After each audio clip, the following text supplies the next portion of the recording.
another Thursday night. I see Crispin's wearing tights. Spam is getting in the bath. Young David's full of wrath. Paul is tightening his straps. Where on his apron you saps. Technical difficulties. They're really such a crime. Technical difficulties. They happen all the time. It's Yellow Belly Tabletop time. It's Yellow Belly Tabletop time. It's Yellow Belly Tabletop time. Cheese Me is on day release. Demon Sub tries not to crease. And Meanwhile's keeping nice and warm in bed with Russian uniform. Meanwhile, the Candyman is opening another can. Technical difficulties. They're really such a crime. Technical difficulties. They happen all the time. It's Yellow Belly Tabletop time. It's Yellow Belly Tabletop time. It's Yellow Belly Tabletop time. Sometimes they're salty about the gaming biz, and nobody knows who Upworlder is.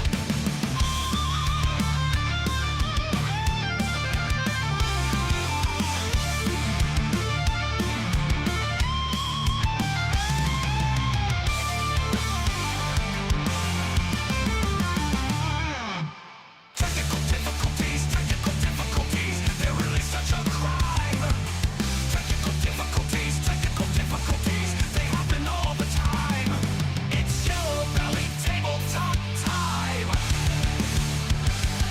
It's Yellow Belly Tabletop time. It's Yellow Belly Tabletop time.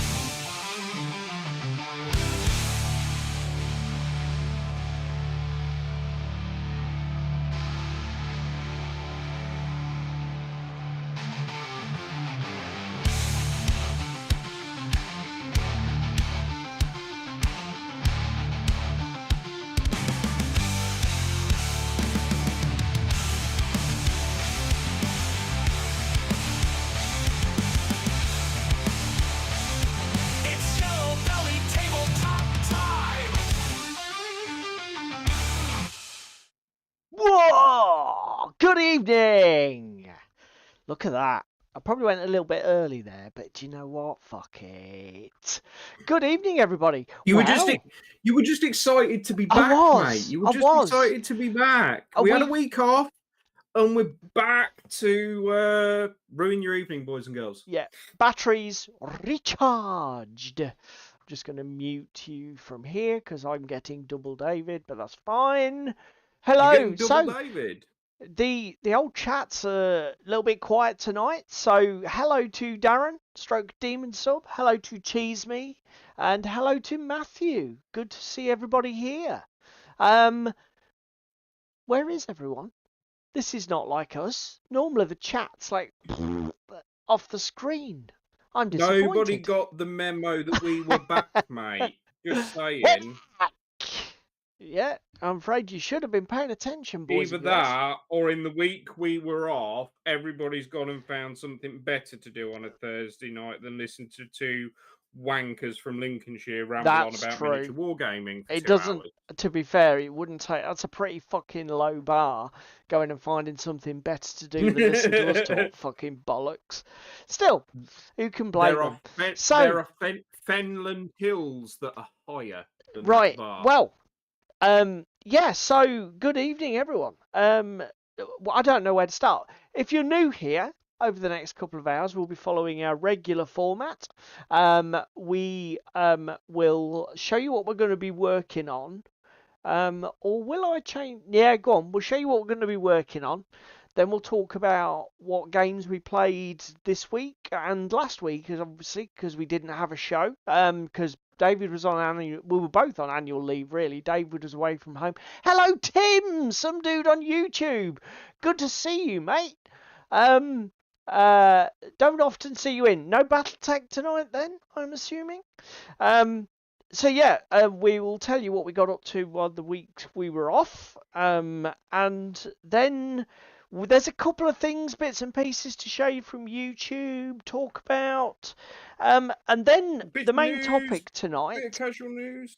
The main topic tonight is we're going to be just chatting around the issue of house rules, and like most of the time, most of the way we do topics, this is going to be sort of like, it's going to feed from recent gaming experiences for us, isn't it, mate? Just to give it a context. Yeah, definitely. Yeah.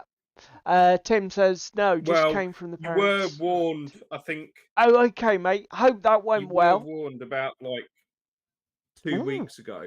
Oh, that's awesome. Tim says he's finally playing Frostgrave. I saw a post, or a comment. Good man. I saw a comment somewhere from you about not having played it yet.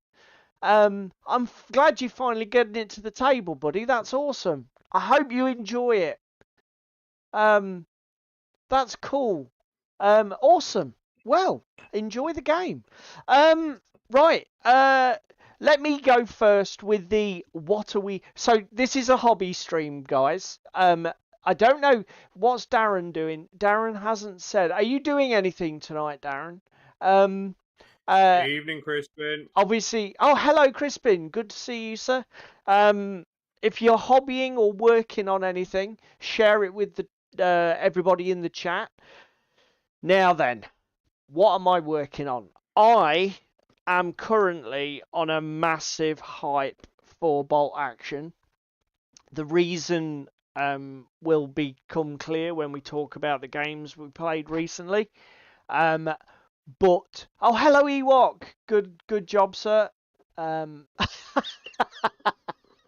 Fucking. I like to think you've got some sort of like document of those random comments, or do you get AI to do them for you? That's fucking brilliant. Darren says no hobby today. I finished adding about 100 water slide transfers to a Gundam. Ooh, fuck me. I'm not. I do water slide. Don't massively enjoy the process, but I do it. So I am on a massive hype for bolt action. I am currently hard at work prepping my Mariana and Palau Islands campaign. I've started 3D printing the terrain.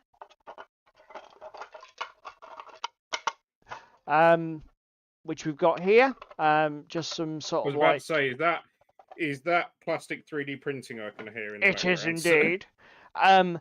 My Japanese are obviously. I've painted about 1,000 points plus of Japanese ready to go because obviously I did my Singapore early war project. And a lot of the models are going to be usable in that. This is the beauty of bolt action. It's one of in fact, one of my favourite aspects of bolt action. I'm going to go a bit off tangent and wax lyrical here. I have never played a miniatures game that fosters such a positive feeling in just building a miniatures collection with no real direction. It doesn't matter what it is, if you just buy it, paint it, there's a way to throw it together that makes sense in a game somewhere. Because obviously that's what the military is like in the real world. You work with what you've got and everything was used somewhere. It's just really good for that. So what we need now is some Americans. Has someone mentioned Assassin's Creed? No, Tim, nobody has mentioned Assassin's Only Creed, you, but Tim. that does feature in the news. Spam's on annual leave as well. She gets even Spam gets time off. Okay, so The best thing is, Spam's had an extra week compared to me. Spam's been sat at home not really doing a lot this week while I've been back at work. so we have Semper Fidelis, the bolt action US Marine starter army. Essentially, just enough infantry to kill someone with. We have got weapons teams. There You is said a kill Japanese wrong. yeah, there isn't an armored car in here, but basically it's just a ton of infantry. So this is going to be what I am working on tonight. Now, I've had a look in the campaign book. So the first island that it covers is Saipan, and we've got instructions for if you're looking. I'm looking in the Saipan army lists at the back. We've got it details a breakdown that at this point in the war, the U.S. Marine squads were 13-men team with a supervising officer, and then 3 independent 4-man teams with a bar, a trench shotgun, and a couple of rifles or carbines. So those are the units that I need to build. It's World War One where they claimed that shotguns were against the Geneva Convention, wasn't it? Oh, I don't know, mate. I don't know. Certainly, they didn't give a shit. I'm 99% sure there's a meme about the Germans getting uppity that the Yanks rocked up with the shotguns and used them to clear trenches, because obviously that's what they're designed for. Oh, Has Spam ring yet? No, she hasn't. Ewok says you're playing as stick wankers. I'm assuming is that slang for the Japanese? I have a fully painted Aussie army and partway through USMC.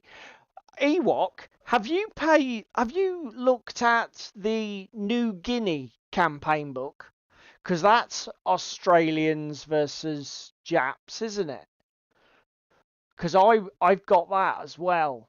And I was looking at that as perhaps my next project, because obviously bolt action, unfortunately, is getting me a bit ahead of myself. So tonight, telling you now, you need a Western European army. Yes, I probably do. I'm overdoing the Eastern Europe. I'm overdoing the Far East a bit.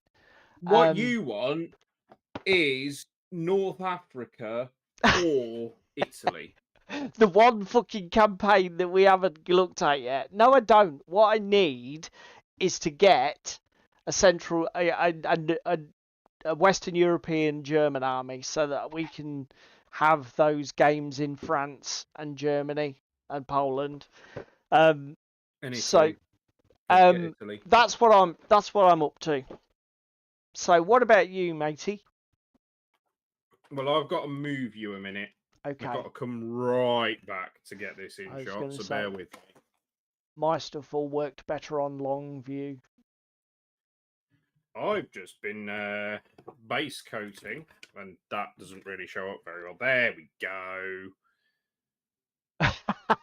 I've been base coating a wild red rocket. Although this is for the painting competition, just to remind guys, it's the subject, the theme is centerpiece, stroke display. I think it was something like that. But basically, something like that. So David. But boys and girls, we've got this to sort out at some point tonight as well. Mine's which finished. Is the roof. Mine isn't, and this is both of us putting a piece of terrain in. What have you decided about? Well, I've got to try your canopy, mate. Or you're not. Now, decided? The problem with the canopy, actually, let's get the boys and girls' opinions. Oh, hello, Damon. Good to see you, sir. Let's just sort of toss it together quickly, like a fucking loose leaf salad. Okay, mate. Thank you There for we the go. tip, Damon. Hang on a minute. I'm gonna. What did you say? Beach red. Actually, right. I'm gonna make a note of that so I can look later. Thank you. That is the roof on. However, we have a slight issue at this front edge. The front edge of the Red Rocket is designed to go to a massive awning that sort of scoops up in this direction. The problem being, this like front edge looks fucking shit and unfinished without putting the awning on, but I don't know if you get sort of the scale of that, boys and girls. It's already pretty fucking big.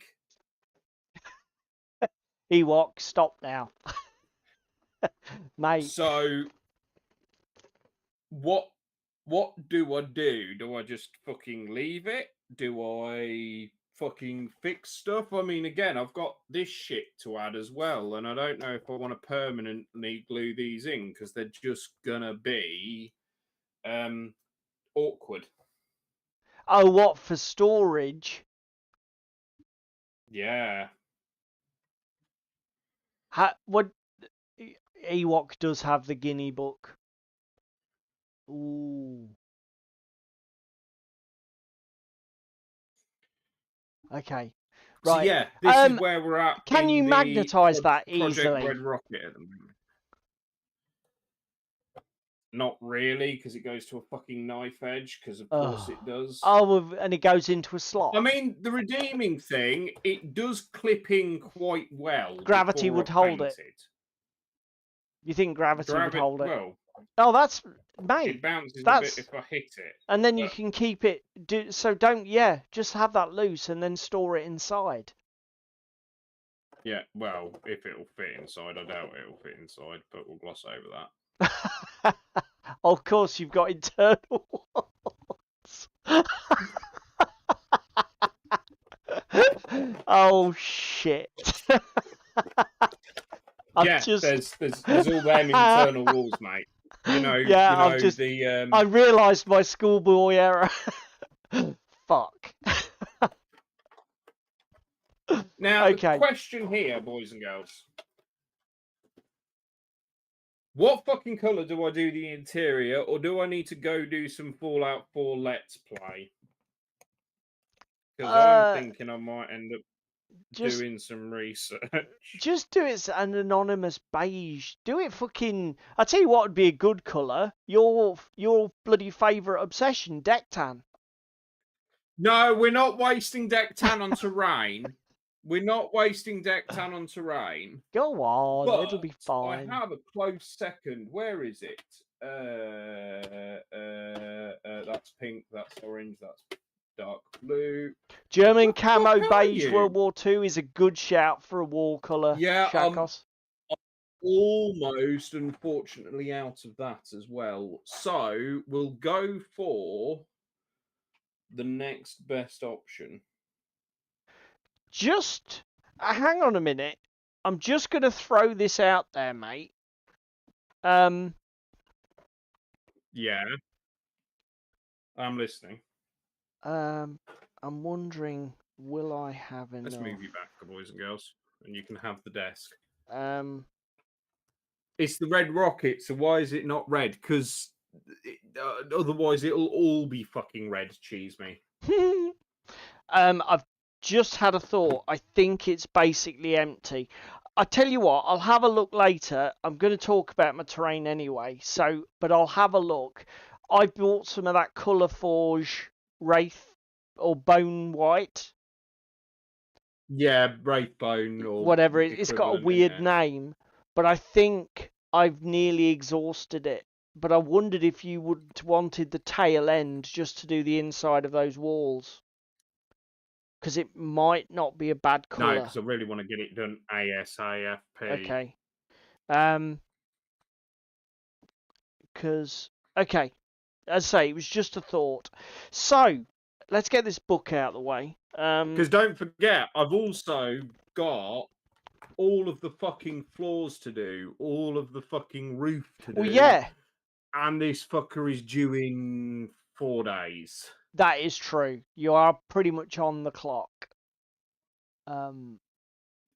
Dulux Magnolia. Do you know what? That's not a bad shout. It's cheap and it would be perfect for the job.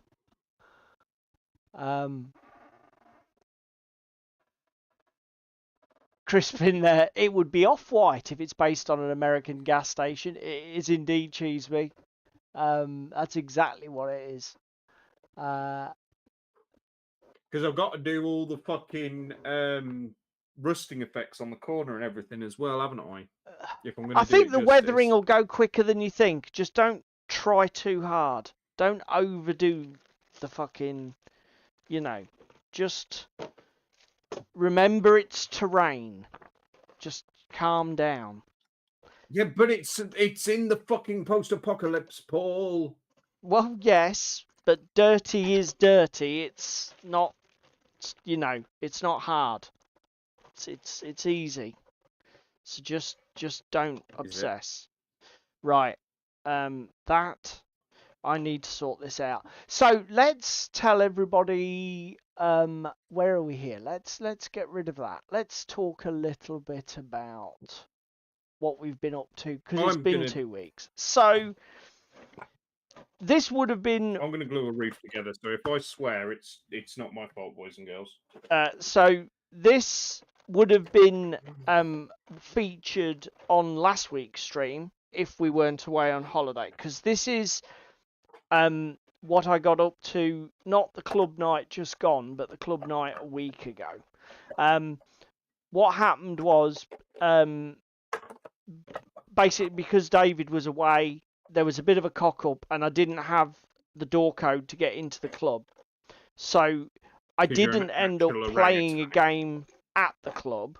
What I did was, me and my mate Ricky came and played Bolt Action at my house, and we played the next step in our Stalingrad Bolt Action campaign. Now, somebody who knows a lot more about it, or knows a lot more about it than me, would know the name of this. It was the Battle of somewhere beginning with S, Svadazok or something like that. Essentially, the scenario was a ruined. The Germans were attacking across a river, sort of a small river, into an industrial complex outside of a town. So as you're looking at the board there, the Russians are arrayed on the your right hand side. The Germans are deployed in the town on the left hand side, and we're trying to push into the industrial stuff. And the Russians, by the same token, are trying to reoccupy the town. So the main objective for both armies was to get their men or troops onto the opposite side of the table. This game went on a little longer than we were perhaps intending. We were still we finished about 2 a.m. Which was a little bit ridiculous, but oh my god, was it an amazing game. Absolutely amazing game. So let me see if I can go to here and go through this. So I just took a few pictures towards the start of the game. We did pretty well for terrain. The only thing, my bridge wasn't painted across the river in the... I know, Darren, don't, mate. It was crazy. But we were having such good fun. So the bridge wasn't painted, and the buildings in the town, there's some of them, they were sort of primed and base coloured, but they could do with a bit more work. To be fair, the lighting in my front room's making these look really good, but these are just flat coloured. They're not even washed yet, but they come out really nicely. Jeez me, where's the terrain? What do you mean, where's the terrain, you cheeky bugger? It's all camouflage. You can't see Yeah. it. The only thing that we did feel that we would have liked, the Russians get to deploy with trench lines, even in Taros. So we didn't have them either modelled or built, so we used coffee stirrers just to mark lengths of trenching. I know that we will be adding to the terrain collection some proper trenches for this if we fight it again and fight any of the other scenarios. But oh mate, this I ended up winning by a single point. Um, yeah, no, there was no terrain in the center of the table. That was deliberate, cheese me. Basically, the scenario said to deploy all of the stuff on the. Basically, it instructed you to deploy the terrain as it's shown. So the central part Like of the table 3 was a roadways, killing wasn't ground it? around the banks of the river, and with just the road and the bridge, and there was a railway line crossing the bridge on that top edge. We didn't have a great way to do the railway over the bridge, so we just laid it. I mean, railway over the river, so we just laid it across. But Borrowed my railways, didn't you, lads? do you know what? I've seen them at shows, Shakos. Now I've got the 3D printer though, mate. To be fair, there are some dirt cheap STL sets that print, particularly if you just want what I call not proper trenches, not trenches like we'd use for Paul's trench offensive game, not full depth jobs, but if you just want like a what's offensively an An earthenware, embankment. yeah, what do they call it? An earthen retort or whatever, redoubt with just like a little bit of something behind it. You can 3D print those so easily. So I'm probably going to spoil myself with an STL set and just bang some out. Yeah, I tell you what, Tim, I do wish I'd got into it sooner.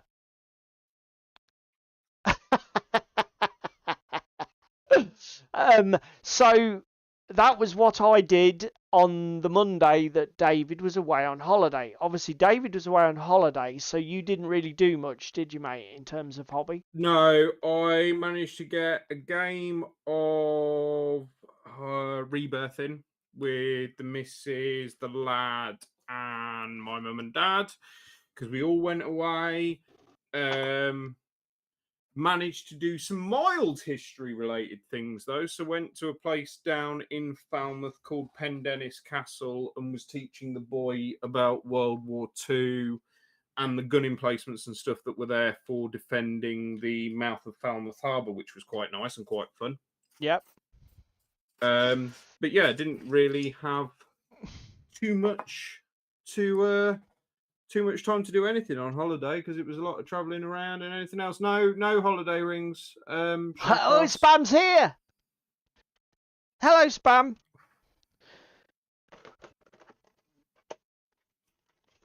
David says thank you for clearing the kitchen up. That's it. Attack me publicly, why don't you, dipshit?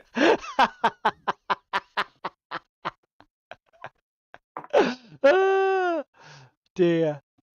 You've been busy. She's a keeper, mate. Spick and span. Everything's sorted. Right. So anyway, you were saying you did a bit of board gaming. Ooh, that's Bit of board gaming. Did you find any hobby shops, or were you sort of like embargoed? I wasn't allowed anywhere near any holiday shops unless they do a holiday shop on a beachfront or at Land's End. Yeah, I'm sure that kind of thing. That was deliberate. Really. You were like, "Oh, I wonder if they do models." It's like, "Go away from that." Well, the best is, Brilliant. it was out. We did say, "Oh, we might do a day shopping. We might go into like Truro or Falmouth." Didn't happen, did it? I got lulled into a false sense of security. Fucking hell! Look at spam in the chat. I've told him the Wi-Fi subscription is valid for 30 days and free trial has been initiated. Time of the 6th. That's fucking hilarious. Genius. So, in my week of annual leave, I didn't go to the southwest. I just stayed at home kicking my heels. So before I indulged myself with a massive binge of Farming Simulator, which I enjoyed so much, by the way, I set myself I said to myself that I wasn't allowed to do that until I had fully assembled my UK Games Expo terrain package that came from TT Combat.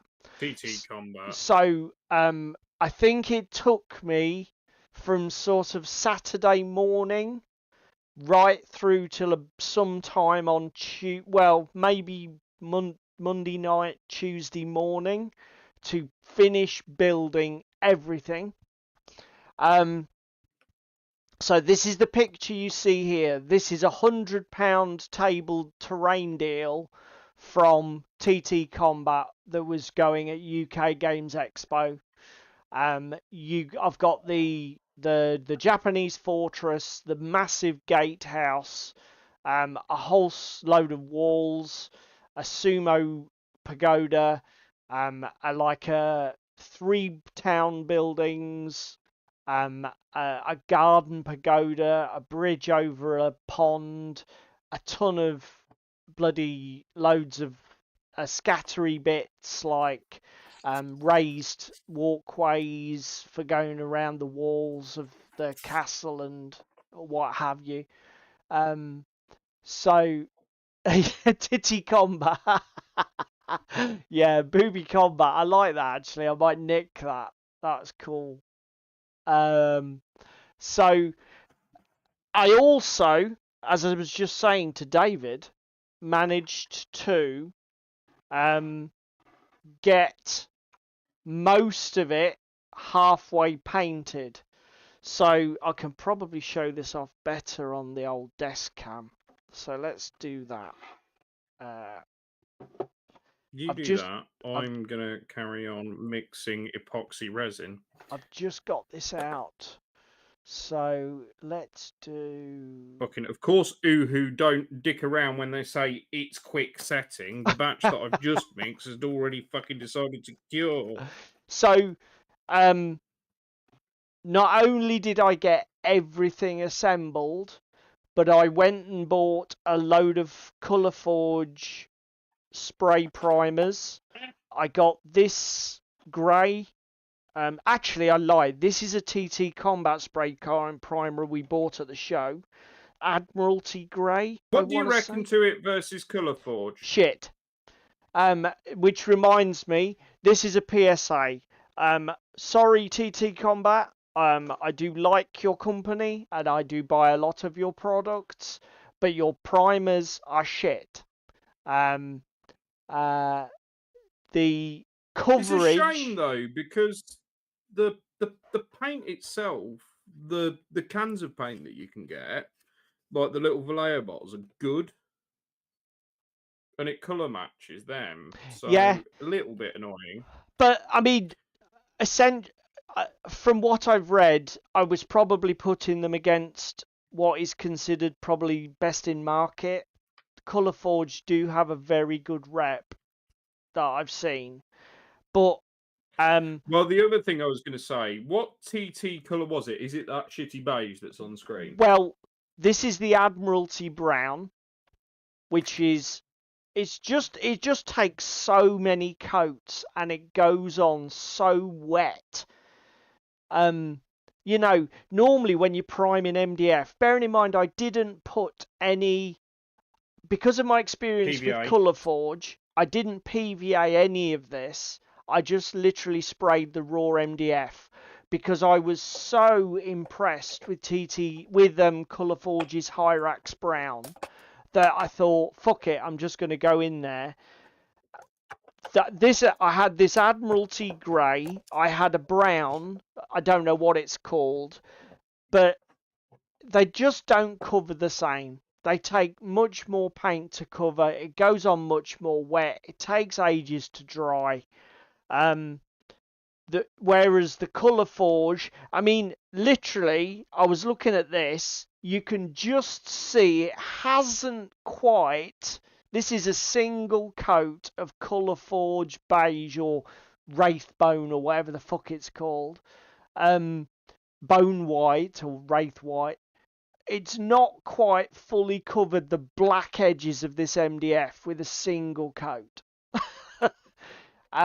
Which is like nuts.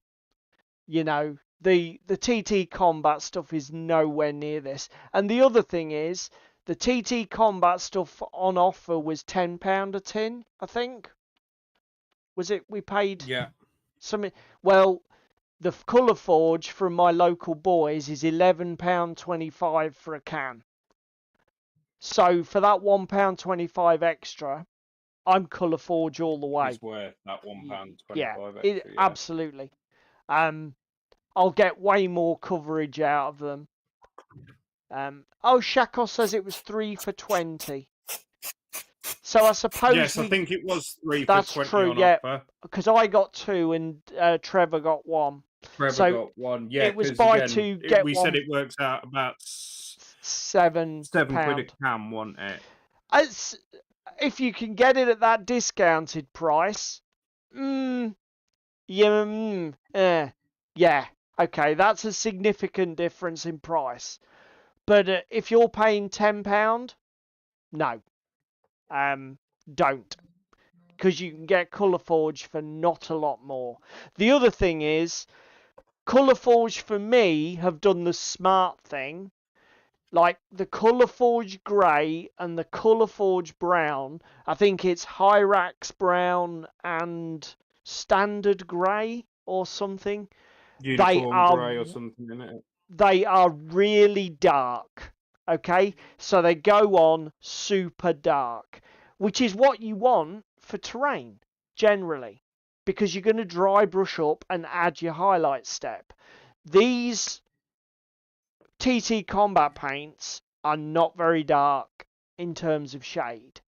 The brown particularly, all the terrain's packed up there in a box. But otherwise I'd get something brown down. In fact, no, here's something. We've got a little wall here. They've got a little wall section. So you can see this is, again, it's just not a great colour. I don't know what it's called.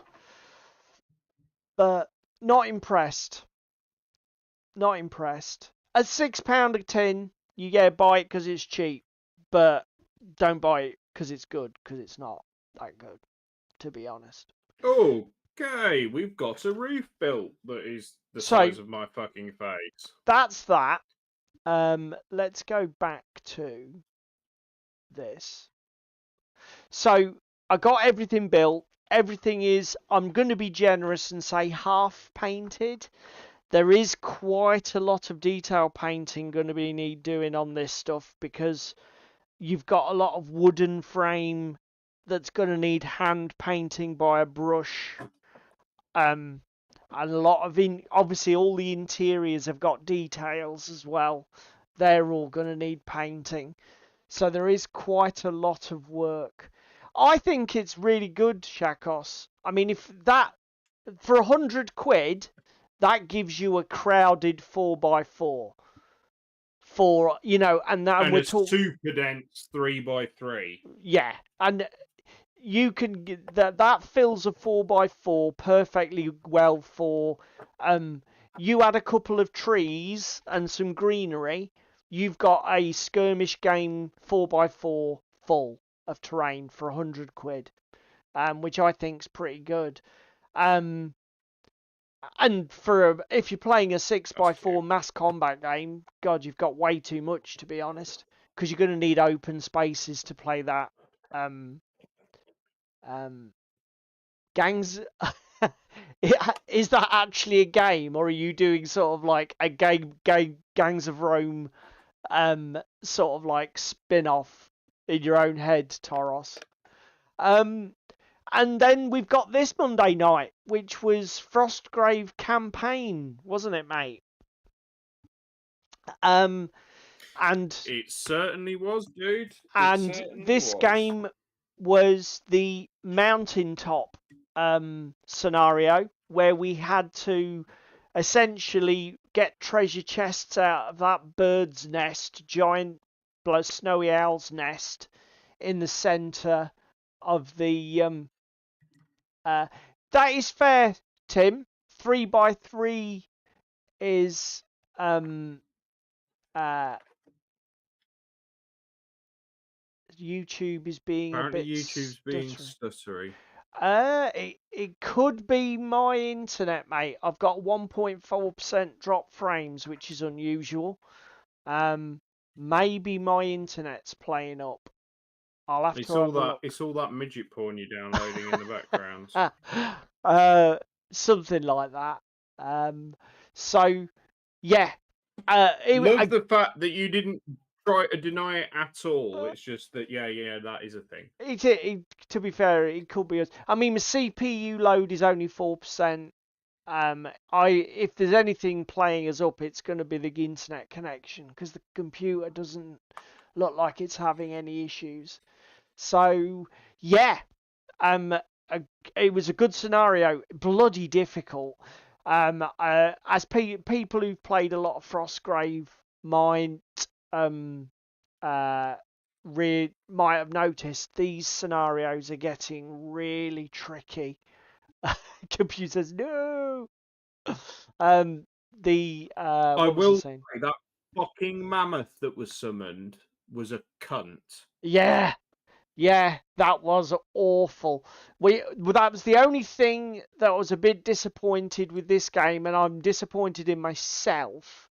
I didn't get the monster models that were required for the scenario ready. I needed I needed baboons, and I needed giant snowy owls. So we had to run a lot of proxies. Yes. But it was a good scenario. Really hard. We got our asses kicked, but we did manage to get off with some treasure, so it wasn't an utter disaster. But yeah, that was it. Good. Another great game of Frostgrave. We're halfway through the Wildwoods campaign now, and we're in the home stretch. Hey, at least we're not starving to death like certain warbands are currently. Yeah, that's Love true. You, Trevor. Poor old Upworld run out of supply points, so his guys are going a little bit hungry. It's bloody funny. Right, okay. Shall we just show? I suppose that makes up for the 3 treasures he walked off with. Yeah, because he did do the best at the scenario, even though his guys are now starving to death. Let's quickly swap this over to the web browser.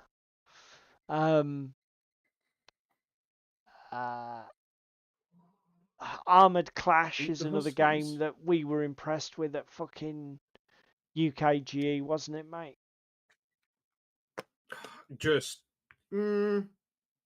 I think see, this is the thing, right? I think the Armored Clash itch may get scratched by Epic Warpath if and when it eventually that's arrives. true. Yeah, we've got that coming, haven't we? I think I would like this. I would like to play some dystopian. But then again, dystopian is quite similar to Armada that I've already got. Do you know what I mean? Yeah. So I think they're all in the same sort of zone. No, I didn't say I was impressed with War Cradle. Just be honest, Shakos. Well, I didn't say I was impressed with War Cradle. So we was impressed with Armored Clash that is made by War Cradle. To be fair to it, I'll tell you what, Shakos says, are they picking on you again, Upworlder? I'll tell you what, I'll give Trevor his due. towards the end of the scenario, I think it was my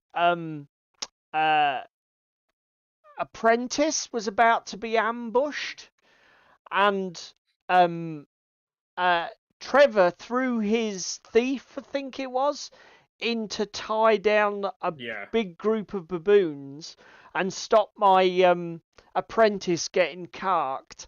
It was, which was really good of him, to be fair. It was a real fully co-op moment went on there. It was great.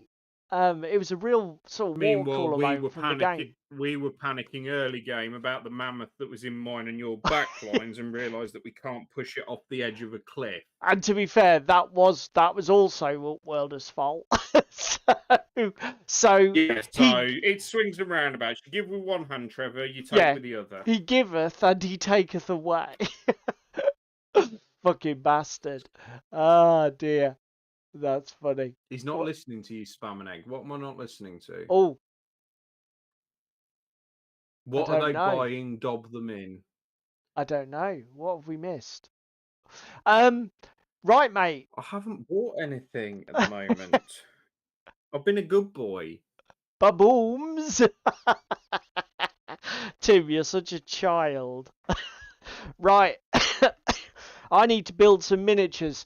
Tell everybody about the Arkworld Gremlins, mate. Oh my god! So I was doom scrolling Kickstarter last night, and I saw click on these this? Arkworld miniatures. For me, are quite beautiful. They're really nicely sculpted. They're twee, but they're also fucking dark and chaotic at the same time. And They do these look gremlins cute. are literally the epitome of this. So it's a 7 or 8 man gremlin warband with a lizard. Every one of them's wearing like a wooden mask. Really cool idea. Data Really that. cool weapons that are included. The troll's a bit weird, that I will admit, but still, it's I quite really like the cool. troll. It's like really Don't get me wrong, round and it's a different take on a troll. yeah. I will say that. It's just like it's a bit like a weird deformed orangutan. I mean, it's got We definite have orangutan vibes, hasn't it? we have looked at Arkworld at a couple of shows. We looked at it at Partisan twice last year, didn't we, mate? I'll be honest, I looked at it a little bit dismissively because I thought the rule book looked a bit basic and a little bit. The I lights. couldn't Oh, see sorry, what the it was lights. offering that other games don't give me already. Yeah. And I But still sort of feel that way. This is where I'm more miniature focused than you are, Yeah, though. definitely. Because again, Moonstone has beautiful miniatures. Moonstone and these Arkworld miniatures are on a par with each other with how characterful the sculpts are and how beautiful the sculpts are. Yeah, I agree. Moonstone is a piece of shit game, but we'll come on to that in the main topic and explain our reasoning as to why. Controversial. At least Arkworld is D6 based and has some cards, but doesn't have the BS card mechanics. Because I may have started looking at this at lunch today. Because the game is free and we can give it a try before we buy. Yeah, and I watched a YouTube video that was filmed about 9 days ago where they've sort of like showcased some of the rule playthrough. And I was quite taken with it. Again, if I'm brutally honest, the only thing that I liked that I can't recall seeing or having in any other game was they have a mechanism whereby you can flexibly allocate the number of action points to certain actions. I believe like ranged attacks. And the more action points you allocate, the more dice you roll, so the greater the chance of the success or the more damage you do or something like that. And I don't remember seeing that flexible resource allocation stuff going on in a game. And so I've definitely moved my position. My position on Ark World has softened.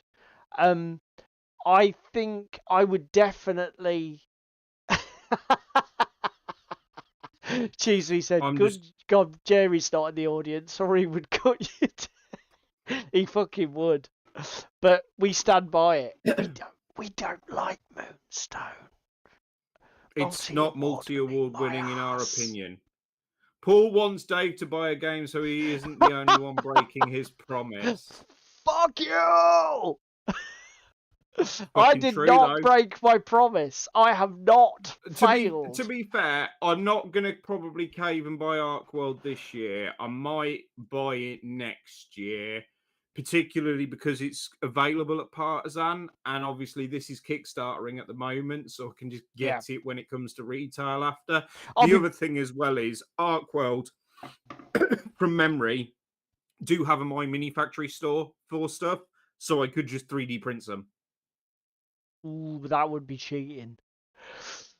It's not cheating if I do it next year. Oh, okay.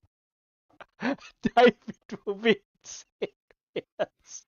I already caveated that, spam. Fucking hell. I tell you what, though, there's one thing that we will definitely try and do before the end of the year, which is get some Moonstone or some other random ship models together and just try the rule set. I really want to give it a go, just to see how much fun it is. All right, yeah, come on then. We're all fucking dogpiling on the RuneQuest corpse, are we? Yeah, let's give that a good flogging. Drag it round the chat box. Let's go. Fucking Okay. spam's just stabbing me in the back. Oh dear. Right, and then he's on a roll. Is Doom scrolling his mortal shell away, aren't you, mate? Yes, I am. So, This was last what? Tell night. everybody about this then. Beneath the So I mortal recently shell. backed a Kickstarter for Antarctica-based Call of Cthulhu shit. So this is another one from the same guy. Decent pledge level, 13 quid gets you a load of miniatures. I really just like the idea of getting these for pimping out my Arkham Horror board game so that we can have actual 3D representations rather than the little standees that we have. I'll be honest, I think these guys are running a bit close to the wind. I don't know. This woman here is from the new Cthulhu release by Fantasy Flight.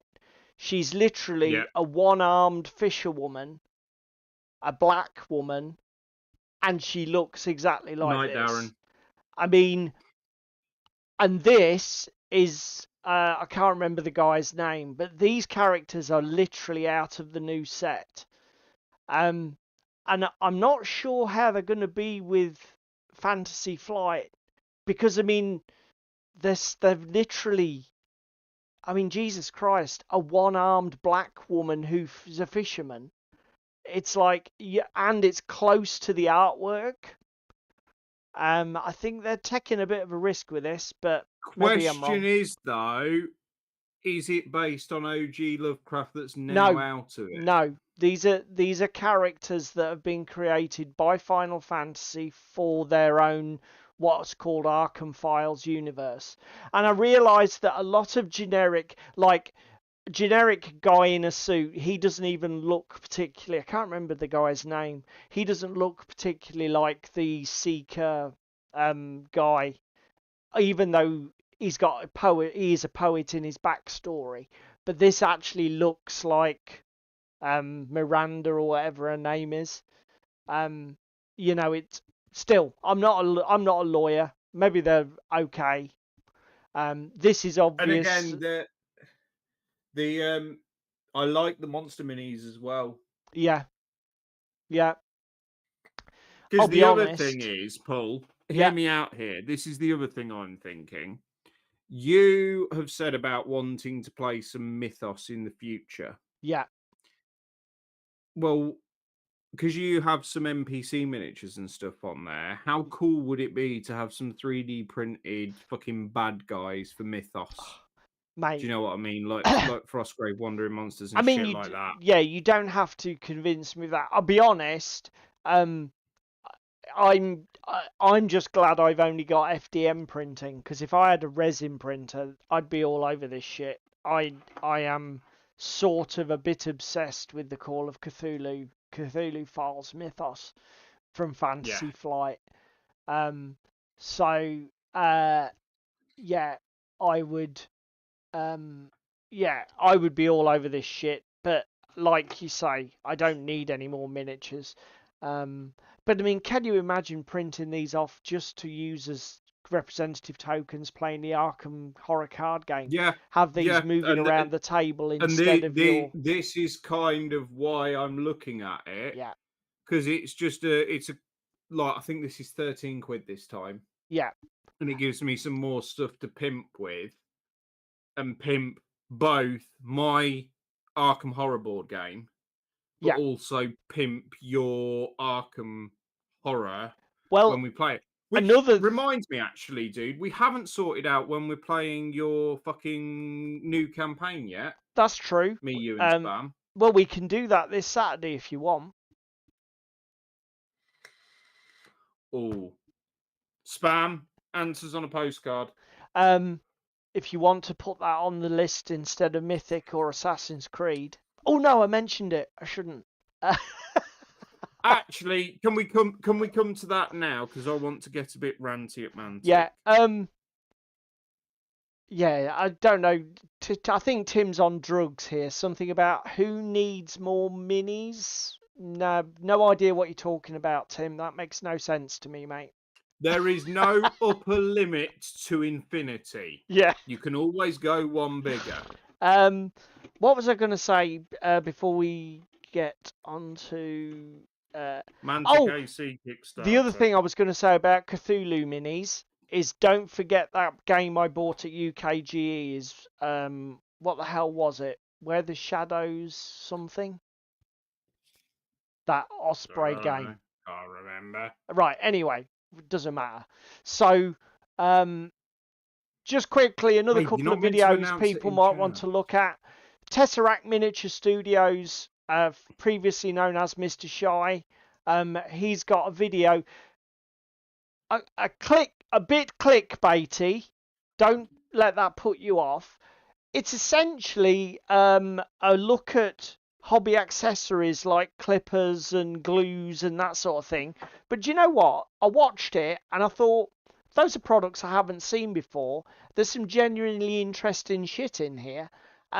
So check it out if you don't normally check out his videos, which I wouldn't blame you for because the titles are as clickbaity as shit. But that's the YouTube game. And again, I know these guys have got to play it. I get it. But this video, I think, is worth a watch. And it's only like 10 minutes. So who needs, why not? And Carl Walmsley, Game Cave or whatever, I can't wait till he changes and rebrands his channel because Game Cave works so much better than Carl Walmsley. A really cool little video on adding strategy to tabletop war games, because obviously they're already full of tactical depth. And I tell you what, the first thing that he talks about that I had forgotten about until he mentioned it, who remembers deployment screens? So where you take a big, imagine like a table tennis net, but about 3 foot high and completely opaque, stick it right across the table, and then both players deploy, and then you take it away. And I'd forgotten what a good idea they are. They are such a good idea for masking deployment and making deployment secret. And it's something that's actually quite hard to pull off. But there are other great little things in the video. But I was thinking after he mentioned it, I think, fucking hell, do you know what? I should build something like that. Either a piece of sheet on a bamboo frame or something light and portable. If if anybody knows of a great hobby solution to produce a light, durable stretch frame that you can use to obscure deployment, and then is portable. Sir, just get a tarpaulin for fuck's sake. Yeah, but then how do you hold it up? Get a couple of friends to just hold it up for 20 minutes while you deploy? No, you get one of the photo backdrop things from like doing photography and stuff. Yeah, I guess. And then you can string it between that across the table. So yeah, that was our news. We didn't jingle it, but No, that's it 'cause we're isn't. You've waffling. missed the fucking most important bit. Go on Don't then. fucking trigger me. Mantic, Assassin's Creed. Yeah, what about it? We will not be backing it because we don't feel there's enough of a game there. Would you? Am I wrong? I wouldn't frame it in those terms. I totally agree with you. I don't have any appetite to buy the new Assassin's Creed. What's it called? Assassin's Creed Animus? Animus, yeah. Yeah, I don't. Shakos, look at that. I don't. There's two things. I'm sure it's going to be a perfectly fine board game, but it looks to me like a bit of a. It doesn't look to me like a game on the same scale as the Triton Noir one. I'm not sure about the breaking of the immersion, mixing assassins from all the different areas of history on the board at the same time. It's not miniatures focused, which can be a good thing because board games are getting a bit mini obsessed sometimes at the moment. And No, but it's bust focused instead. well, yeah. Again, I mean, to be fair, that's the worst of both worlds. Give me something I've got to paint, but then can't use for anything else. No, don't do that because I won't. So, for all sorts of reasons, even though I'm sure it's going to be a great game, and I wouldn't necessarily say to anyone who was considering buying it, don't bother. I'm not interested. I've already got a very good Assassin's Creed board game. Although Assassin's Creed Anus, no Tim.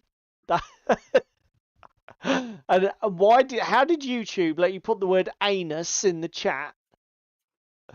I he's have not news. calling 11 us an Miniatures who anus. produced lovely 6mm trainers shut down due to illness. Good news is Battlescale have bought the range and Pendraken have bought the Battlescale's 10mm. Well, that's sad to hear, Taros. I hope the guy or whoever was behind Levin is going to be okay. I don't care, mate, to be honest. Busts are one of those things that I'm only going to paint very rarely.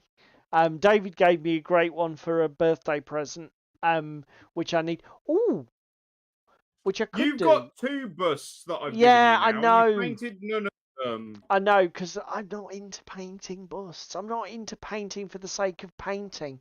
I'm into painting for the sake of playing. So yeah, that's the news. No jingle, but that's the news. That's your lot. That's all you're getting. That's all you're getting. Right, I need to get some fucking models built here. I've done shit all night. So Well, I'm currently attacking the inside of a building with pro-acryl paint, so I will get back to you in 5 business days once I've actually finished painting it. So, it's main topic o'clock. You know what we need? We need a jingle for main topic. Do you know what? I was just thinking exactly the same thing myself. Why haven't we got a jingle for main topic o'clock? What am I going to do with these fucking American prone soldiers? How many have I got? I've got Put them on 4. machine gun teams. Problem solved. Americans don't have machine gun teams. They just have bar, don't they?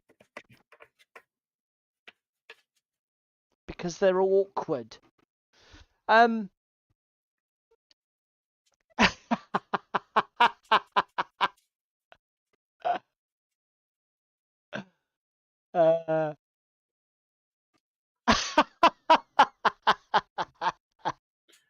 you should record David shaking a packet of sacks of salt as a jingle. Fucking hell. Yeah, we did. I was going to say, even if we had a jingle, like you say, we'd forget it half the time. Right, I need to crack on with these fuckers. Let's get some. How many Americans? I need 13. So How many Americans does it take to change a light bulb? boom, boom. Right. So, main topic of clock this week mainly stemmed from our experience playing Gaslands, what, 3 weeks ago now? Yeah, something like that. So, to be fair, house rule. So tonight, let's set the scene properly, right? So tonight, guys, we're going to talk about house rules. So just in case you've been living under a rock or you drifted in here by accident from YouTube and have got no fucking idea what we mean by house rules, what we're talking about is where you take a game, and it doesn't matter what game system it is. It could be a card game, board game, whatever. And you modify the rules in some way. So you take a path, and we're not saying this is not the same as getting rules wrong because you don't know them very well. We're talking about making a deliberate and determined thought process to alter or modify the rules of the game or the mechanics of the game to make the game better in some way. Better for you and your play group, Yes. not necessarily better for the game in general. Well, I think that's a fair qualification, mate, because obviously there can be no better in absolute terms. It's always better in relative terms. So, as David has put it most succinctly, when we say better, we mean better for you, because you might not like a way a particular game operates, so you decide to do it differently, but that's fine. And that is what we mean by house rules. Now, it is fair to say, I think wargaming is probably an area of gaming that gets house ruled more than, shall we say, card games or board games. I'm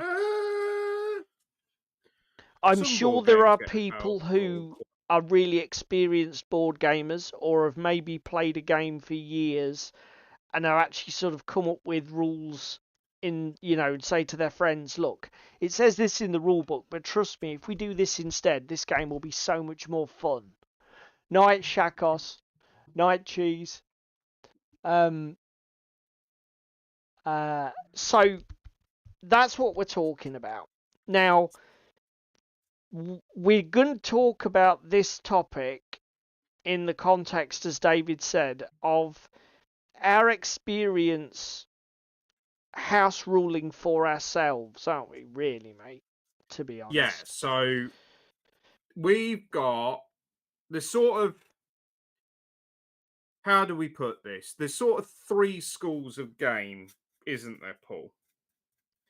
There is the games that you can easily house rule. There are the games that you can house rule, but it requires a bit of effort. And there are the games that it's so much effort you kind of question, is it even worth it? Am I just better off abandoning the game? And that's just our experience. So on like the our experience front, we're going to talk about Moonstone, we're going to talk about Gaslands, and we're going to talk about Dungeon Saga. And each one of these epitomizes the categories that I've just mentioned, really, isn't it, mate? Yeah, I think that's a very fair characterization. Yeah, each one does fall into one of those groups or categories. Yep.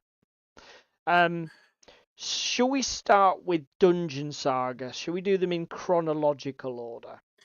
Well, shall we actually do Or them the other way okay, round? Because yeah. there isn't really much of a topic about how to house rule Moonstone, for example. I suppose that does make sense because essentially all we're going to say is because Moonstone is the category of game where house ruling is probably more of a pain in the ass than it's worth. Correct? Yes, and the reason we are saying this for those that don't know at the back, Moonstone relies very much on a card deck that is shared between the players, both for its magic and its combat resolution. They're just two separate decks, and you shuffle them between each player's interaction with it.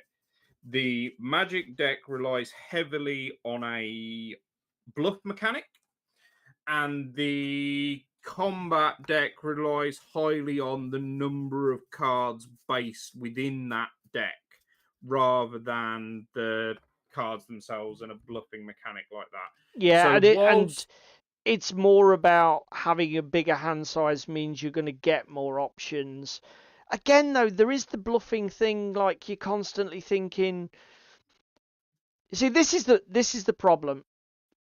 The problem with the bluffing mechanic in Moonstone is that having played the game, I didn't find that it was there.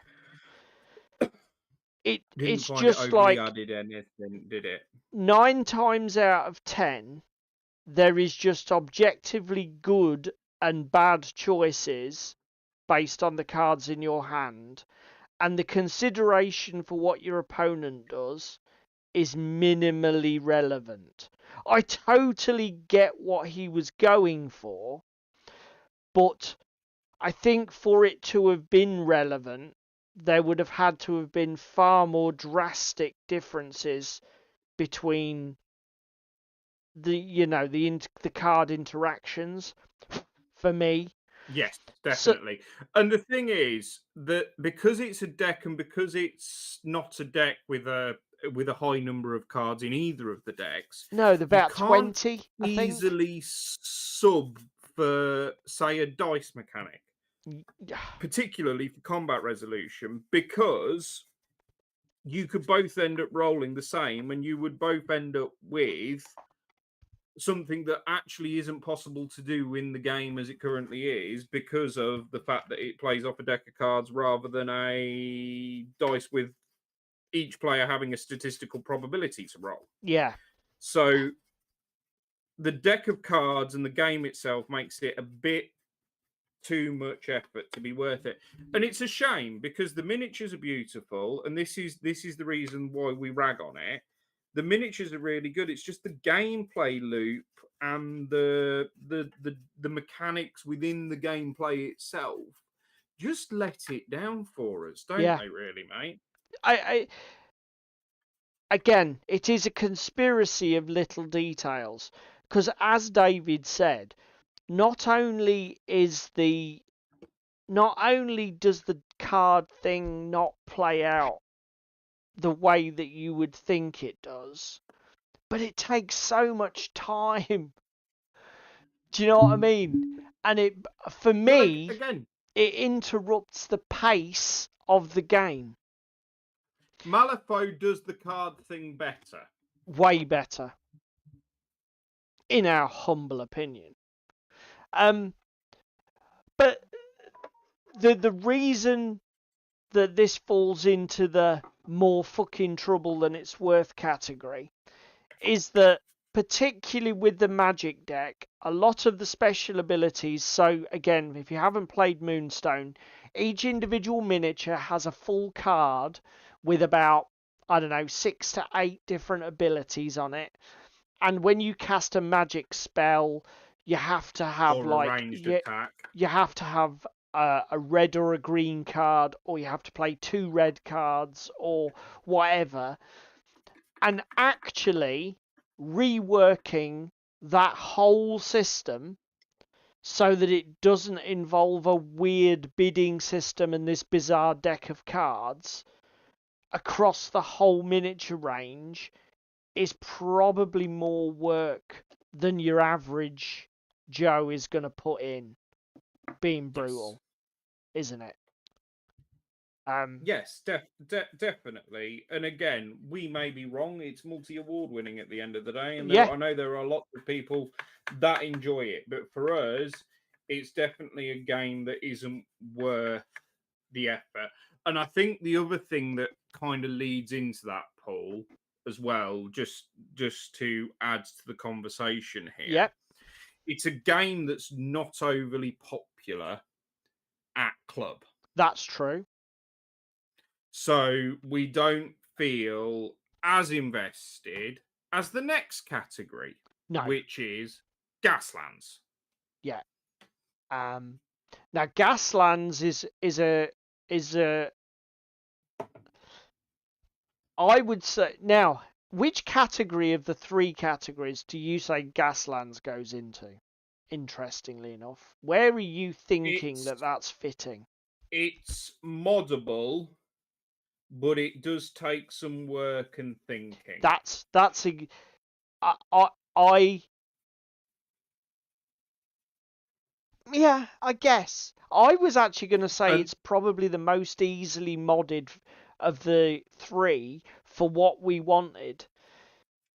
But well, the reason I say it's harder to mod is our recent experience is we've played Gaslands and we've had a shit ton of downtime after a wipeout step.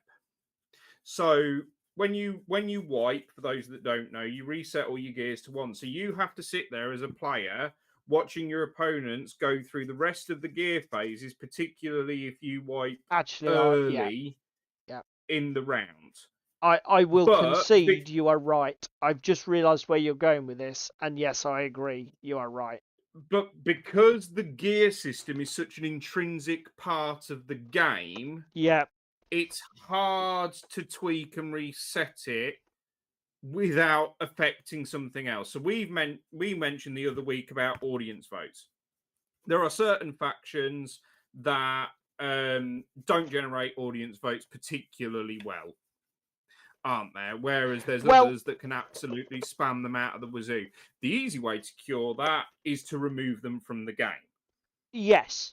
I mean, to be fair, this is the other issue this is the other reason why you are 100% right and why Gaslands falls into this category is because there are multiple problems with it. So, like, the audience vote system being a little bit broken is one problem. But it's not the only problem, because as well as the audience vote system being a little bit broken, there is also, as you've said, the wipeout issue where you can have a player who plays twice as much game as the other player. And it can be the other players, through no fault of their own, they get knocked down to a gear, first gear, and they lose half of the game. Do you know what I mean? So they just sat there waiting for their opponent to finish playing their round so they can get back to playing the game. Now, and again,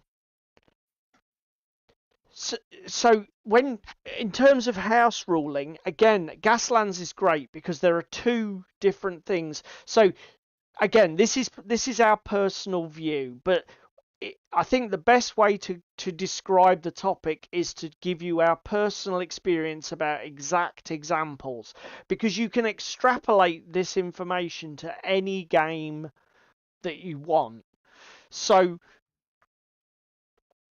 the audience vote system is a self-contained sub-mechanic within Gaslands, isn't it, mate? As David said, it is entirely viable to say we just will not play with audience votes. And Well, again, Gaslands you would can still not be play with all your dramatically different if you did. No, would you it? can still play with all of your sponsors, etc., to Yes. unlock certain weapon categories and everything else. Yep. But what it removes is Maxine and Idris and Miyazaki lists getting something ridiculous like fucking 12 audience votes in the first 2 turns. Meanwhile, Mishkin can get 3 a game if they're lucky. Exactly. So, but like you say, as you said, it is a perfectly viable option to say just don't use them, because none Yeah. of the other stuff that the game hinges around is contingent upon that sub mechanic. So that's and again, talking in generalities about house ruling. Let's say, for argument's sake, you've got a problem with the game that you're playing. So you play a game and you'll have this sensation that there's just something that's spoiling your fun. It's just something a little off about it. If it's just think about it in this context. Is the thing that's bugging you self-contained? Can you remove it without it upsetting the apple cart and fucking with a load of other stuff? Because if you can, that's easy to house rule, and you can just literally play the game, but don't do that.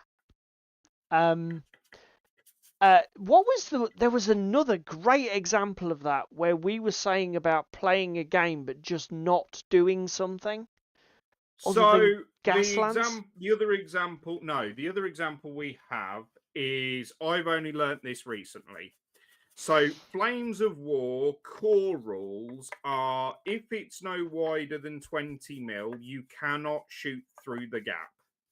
In the entire time me and Paul have been playing Flames of War, and Alex as well, we've just completely overlooked that rule and house ruled it that basically infantry bases doesn't matter because people will get out of the way for their squad's small arms fire. There'll be periods that certain bases are reloading and then the base behind would be able to pop up and shoot, etc. And it's more in the spirit of the game. It's more in the spirit of how modern small arms work in fighting in built-up urban environments, that they bound between cover and go backwards and forwards and that kind of thing. We've always played the game that way because we've slightly misinterpreted the rules, but it's how we've always sort of played it, and it's in the interests of being more realistic than it's not 20 mil wide, i.e. I can fit a tape measure ruler through it, therefore half of my infantry bases can't actually shoot. Yeah. Makes not really a lot of sense. No, I mean, and again, to be fair, when you mentioned it, I didn't even know that rule was there. I may have read it, but I obviously forgot it within 30 seconds, and we'd not picked up on the fact that we've been doing it wrong in our games. But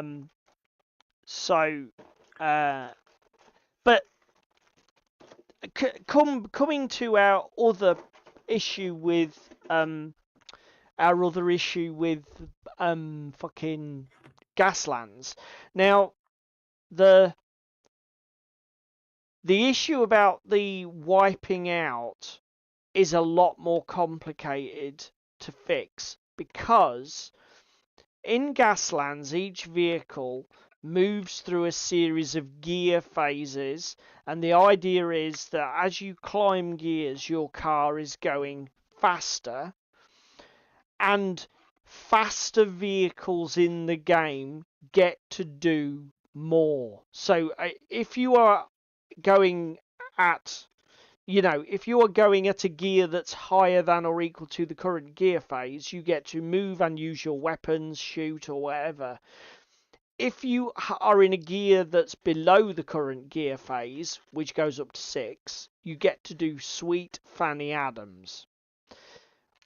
So the problem could be... Other than spend audience votes on your car, and there is an audience vote Yes, that's for true. what is called burn rubber, which you can increase your gear by the number of audience votes you spent. Yeah.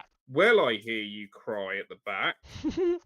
We've just nailed the audience vote system to the wall because certain factions break it. Yeah. So what do we do for the factions that don't break it?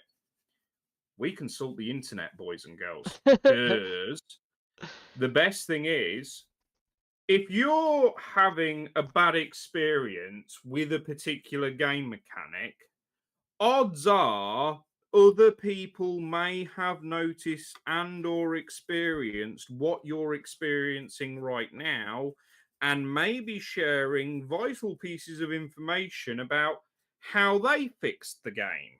Yeah. Or, in the case of Gaslands, the game developer himself has fixed it. Yeah. Yeah. So yeah, this is extremely pertinent. So like Mike Hutchinson, who is the designer of Gaslands, runs a blog on the internet. Planet And Smasher Games, I believe, is yes, his Planet Smasher. is the studio, etc. And in his blog, as David has said, he addresses his exact issue and suggests modified rules for doing wipeouts and crashes so that vehicles don't get removed from playing the game quite as brutally.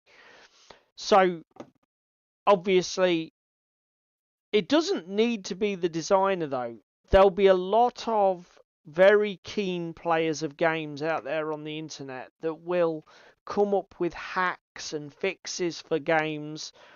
And again, coming back to what we said earlier, if you've got something in a game, if you like a lot of a game, but there's a couple of things that just piss you off, but you're not the kind of person who's likes to tackle the idea of game mechanics or trying new things yourself, look on the internet for an answer, because chances are you're not the only person who's spotted or has this problem. And you know why do the work that someone else has already done? But as we were saying, this fix, the fix that Mike's come up with is really quite elegant. Basically, instead of you wiping out and having your car reset to gear 1, you can stay as high as gear 3 even after wiping your car out. Some might say, well, that's a little bit unrealistic, but at the end of the day, it's a game. Do you know what I mean? And it's got to be It's fun about to having play. fun and playing with your friends. Again, Yeah. Gaslands is not an uber competitive game. It is a beer and pretzels and have fun and throw some dice game. Yeah, yeah. So, do you know what I mean? If it's like, oh, that's ridiculous, you wouldn't roll your car or spin out and then drive off in third gear. Okay, maybe you wouldn't, but just fucking let your disbelief be suspended for just a moment. and let it go, because it's a game and it needs to be fun. So yeah, that's Gaslands.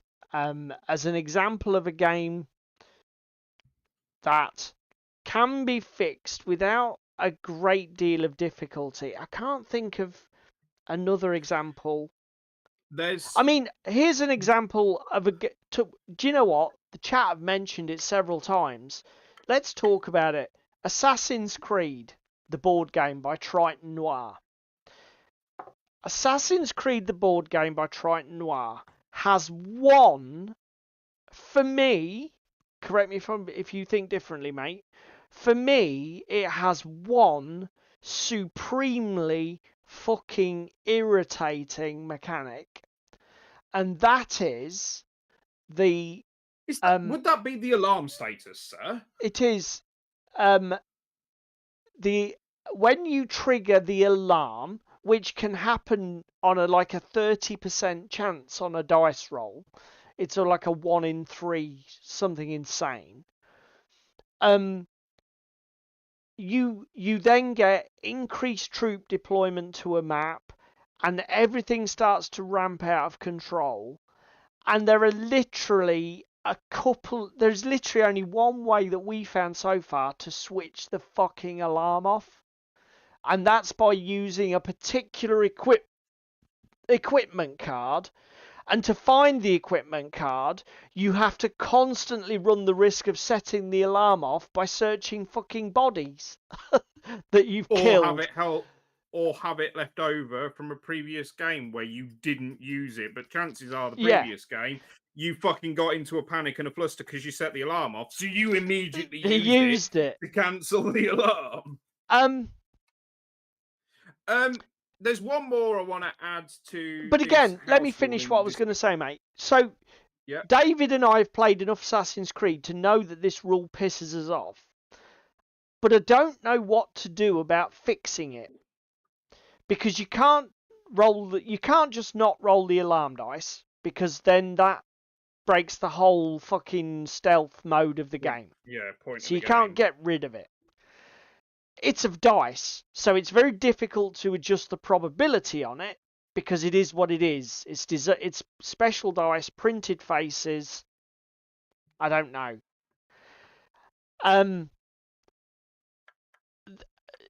There probably is a fix, but it's not super simple to fix. It requires a lot of thinking about how we're affecting game balance.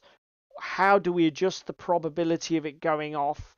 Do we give ourselves other mechanisms for switching the alarm off that don't involve the whatever it is, town crier card? Well, again, taking certain actions, because you still have to take an action cube to use that town crier. Yeah, I think so. Is there an argument of, well, shouldn't there be a space or location on the board that you can fight to then spend an action at to just turn it off anyway? Should it just automatically reset when all of the red rings are gone from the map? Yeah, when you're no longer exposed. Yeah, when all of your assassins are incognito, should there be an argument for it? And again, how do you adjust it? Do you make it harder for the alarm state to come in the first place? Do you make it easier for the alarm state to be removed? Or do you do a combination of both of them? Yeah, exactly. It starts to get quite complicated, doesn't it? Yeah. And again, there's two other honourable mentions I want to just add to this list as side notes. Yeah, go for it. So we've got plenty of time. House rules do not always have to come from the player's brains. They can be optional rules that are built and played with. So, for example, Frostgrave has a metric shit ton of optional rules nested within it. There is also the optional rule within Gloomhaven to turn the difficulty down to Baby's first board game. Even when you turn it down to Baby's first board game, which is an option, it's still fucking brutal. So it's not really an option at this point. It's just a given. The difficulty we play it on is not given as an option in the rules base. That is another... You see, do you know what was interesting, actually?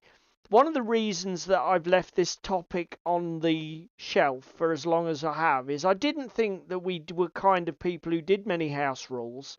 But the more I've thought about it, I realised that we house rule more than we are aware, I think. So, like, Gloomhaven, there is... When you play Gloomhaven, you can adjust the difficulty. And we adjusted the difficulty. I think it's supposed to be, like, on 2 or something. Yeah. And you can adjust... Easy mode is adjusting it down to 1. The monsters down to 1, but I turned the monsters down to level fucking 0, and the game is still hard. Yeah, harder than it should be, I think. Yeah, that's a thing. And Frostgrave is another great example. So like we don't we house ruled Frostgrave in the sense that Frostgrave is supposed to be 10 miniatures per side, and it's designed Yeah. to be a multiplayer game. If you play 4 players with 10 miniatures aside, you will be there all night. So what we do is we say, okay, well, there can be no more than 20 models on the board, regardless of how many players there are. Or as close to 20 as we can get with an Yeah. evenly divisible number. Yes, so 7 each in the case of 3 players, which gives you 21 active miniatures. And that, for us, gives us the best balance of playability, of time versus game, doesn't it, mate? Well, again, hear me out on this one with house rules for Frostgrave. Yeah, We play with a lot of the optional rules. So we play with Wandering Monsters, we play that's with true. crits, we've dabbled with the optional rules for terrain and wounded, but we didn't like the effect they had on the gameplay. So after a few games, we binned them off. Yeah, We house ruled very early on in first edition how trees work, how forest bases work. So if yeah, your miniature is on a forest base and is touching any of the edges, you can see out, but you can be seen with soft cover. If your base doesn't overlap an edge, you cannot be seen unless there is another figure in the forest base area with you. yeah. And the reason we had to do that is, in fairness, Frostgrave is designed as a very urban game out of the rulebook, and sort of like Joseph didn't include a lot of exotic terrain rules for swamps and that sort of thing and forests in his base game because he envisaged everybody would be playing in a frozen urban scape, which we Yeah. didn't because that wasn't our terrain, was it, mate? No. But interestingly, forests in Wildwoods pretty much work exactly how we house As ruled we've them. house ruled them, yeah. That was weird, wasn't it? So again, it just goes to show that you house rule something, and eventually the game designer comes around to pretty much the same position as you. And do you know what? I think this is probably a good time to mention this. You might be listening to. Well, you're probably not listening to us anymore. You've probably gone and found something better to do. But you might be listening to us and think, that's all very well for you guys. You've been playing games for like 2 decades, whatever, blah, blah, blah. But this sounds really complicated, and I'm sure it's harder than you're making it out to be. Do you know what? It isn't. It really isn't. And don't let Again, a lot of anyone tell you that if you want to, this is particular true of miniature war games.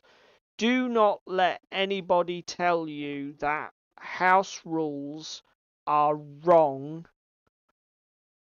or just they're just something that shouldn't. They're unnatural and should not be.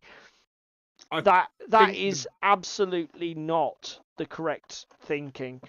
They I somebody think, is perfectly within their, I'm perfectly happy for somebody to say, do you know what, I'd rather play it as it's written, do you know what, blah blah blah.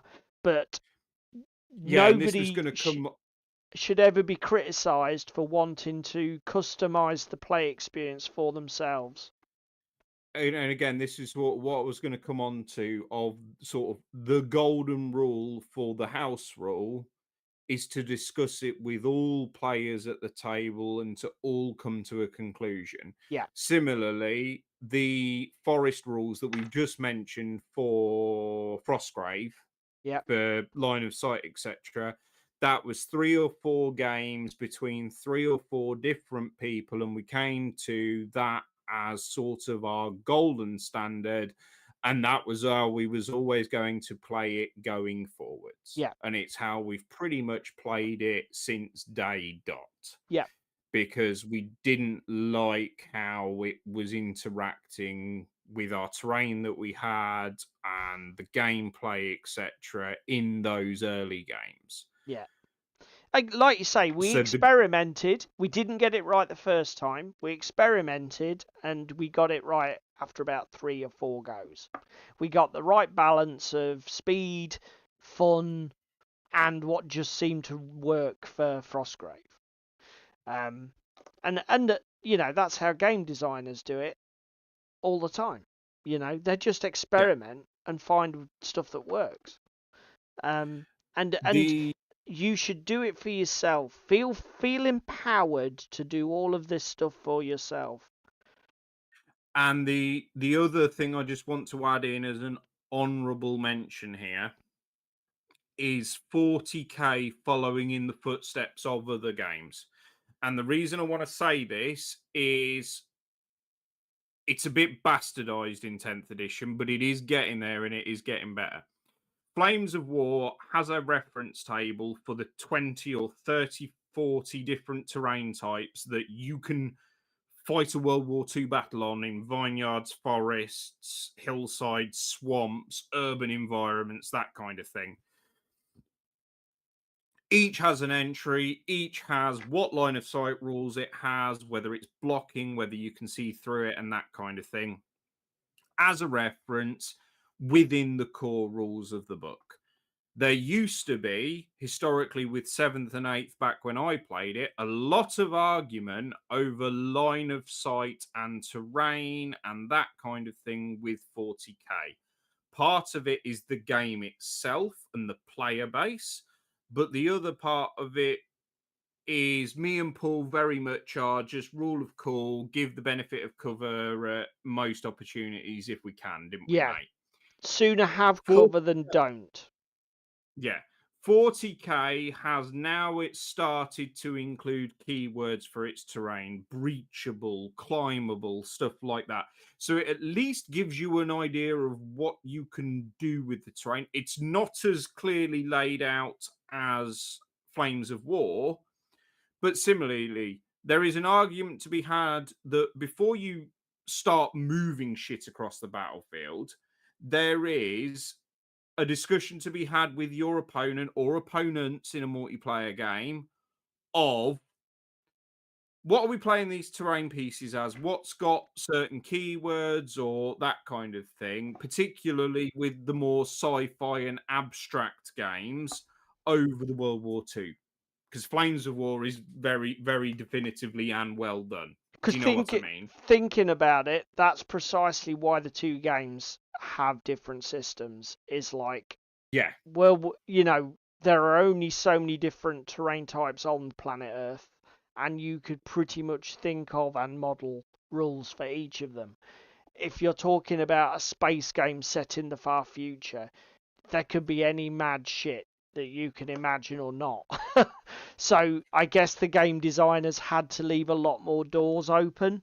That sort of makes Yes. sense, I guess, doesn't it? Yeah, but similarly, have a chat, have a conversation with your opponent. We're all here to have a discussion and work around it. Yeah. Yeah, and like you say, because again, that's a great example of how house rules can be quite trivial on the face of Yeah. it. Just how, you know, having that conversation about what is this terrain, how does it work, that's sort of in the spirit of house ruling, isn't it? Yes.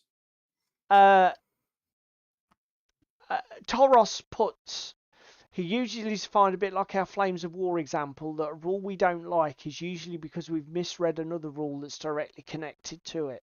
That can definitely be the case. I can't think what there is a really good example of this, isn't there, where you and I have played a game and we fucked something up really badly because we misread the rule completely. Because I can remember, but what was it? I can't fucking remember now, dude. Was it It was a board game. Oh, fucking hell. Well, it was Dungeon Saga. Multiple damage. Oh, yes, it was.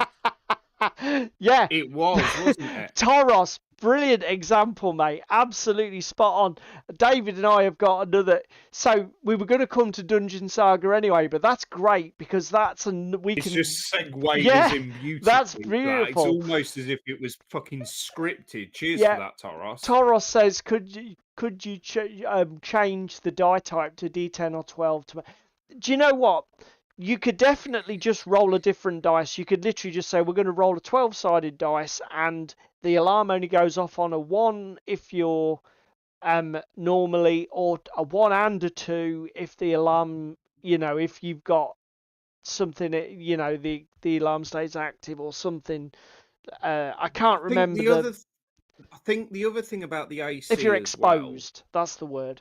I think the other thing with the AC as well, it's because it's so fucking global and it turns the wick up to 11. Actually, If that's the another way if to the potentially house again, rule it. this is the thing, right? Yeah, In the AC games themselves, it was only the local population that were affected. You can run and dodge and run across the city, and in the process, you become incognito and break line of sight, and the alarm disappears. that's very Because true. the AC game is on such a small board, yes, for starters. But secondly, I think we should have a go where the nearest locations to players that are spawn points just spawn the higher amount. Because again, that's random per turn anyway for what arrives and what rocks that's up. true.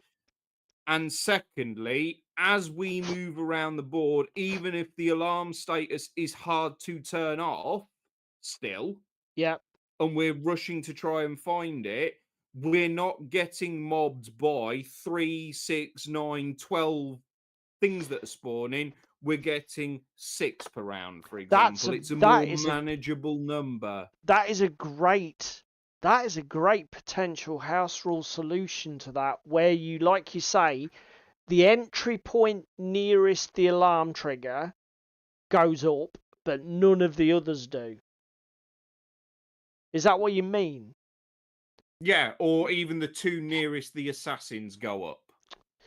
If we're on different sides of the board, etc. Oh, depending okay, upon yeah. what happens. Do you know what I mean? Yes, It's still but only basically, 2 instead of of the 4, A, not B, all C, 4. and D, instead of A, B, C, and D being a shitstorm, it'll only be 2 of the 4 each turn. Yes. Effectively reducing the spawning. That's an interesting suggestion for, and it wouldn't be difficult to track because you could put the alarm marker, instead of using the sideboard, you could actually put it on the main board so you knew where the trigger point was. There is a specific step within the turn where you check and spawn. Yeah. It's at that point you then just check assassins' positions relative to doorway entry points. Yeah, or doing it that way. And do it at that point. It's no biggie. Do you know what I mean? Because then again, there's still that pretext of tension as it's following you around the board while you're doing shit under alarm status. Yeah. And it's still a danger of, I don't want to fucking stand over there because there's stuff arriving in a minute. Yeah. No, that again, so many different ways to come at approaching solving the problem. But I think it's worth doing because I think it will improve the game experience. And ultimately, this whole conversation, it's about making games more fun. So let's come to our last one, which is the games that are absolutely easy to mod or house rule. They're kind of like a blank canvas. You can tweak and do what you want with them and mold them into what you want. They may be a completely and utterly bastardized version compared to what the game designer originally intended. And our main topic and subject for this is the OG Dungeon Saga, not Dungeon Saga Origins, because we haven't really played enough. No. But OG Dungeon Saga. I don't think the as we've differences are huge enough. I don't think it wouldn't work, but we No, but they have added in extra actions and bits and pieces to DS True. Origins to make it more True. RP light. So the problem we had with Dungeon Saga is twofold. Firstly, we misread the damage rules. So So this we were is doing this we is were doing Toros's multiple example. damage per turn, killing players. Yeah.